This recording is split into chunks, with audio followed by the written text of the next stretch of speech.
Hi, I'm going to attempt to do this without slides. My name is Celine Kuklowsky. I'm one of the co-founders of a group called the LA Co-op Lab, and we build the capacity for worker ownership and worker-owned businesses in LA. And today I'm going to talk about why worker co-ops are good for the people, the economy, and the planet. And so, for those who don't know, worker co-ops are business entities that are owned and governed by all of the employees. And so any business can be a cooperative. A bakery, a restaurant, bureau, household, it doesn't really matter what the sector is, but what all worker co-ops have in common is that all of the employees, all of the workers invest in and own the business together. And so what this means is everybody is equally sharing in the profits, but also the losses of the business, right? And so this gives a kind of ownership, a stake, right, for workers that they might not otherwise have. And the other thing is worker co-ops run on democratic decision making, a principle called one worker, one vote. So the idea is that every single worker has sort of equal say on big decisions that affect the company.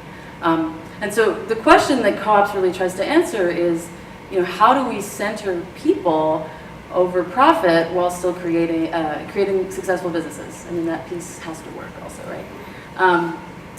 And so co-ops have been proven to be good for the economy because they create local jobs. You're much less likely to outsource your own job to China, right? Same with wages. They pay their workers better. Again, if I had to say, I'd probably not want to be a minimum wage. They can be an opportunity to lift folks out of poverty, right, by giving people the opportunity to own an asset that they might not otherwise have. And a recent study actually shows that co-ops can be more productive than traditional companies. One of the reasons being, if the boss and the worker are the same person, maybe you're thinking about problems and solutions in a different way.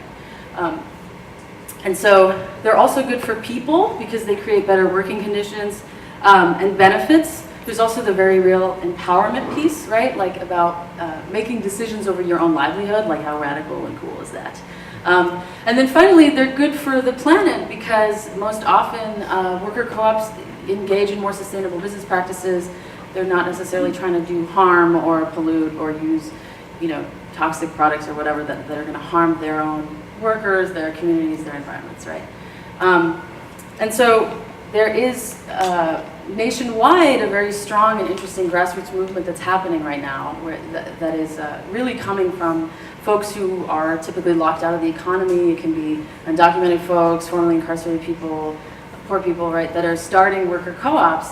And that is also happening here in LA. We're trying to help kind of feed that interest, and we see it as a really great opportunity for a better world. I did not plan that last. So I think that's it. Wow.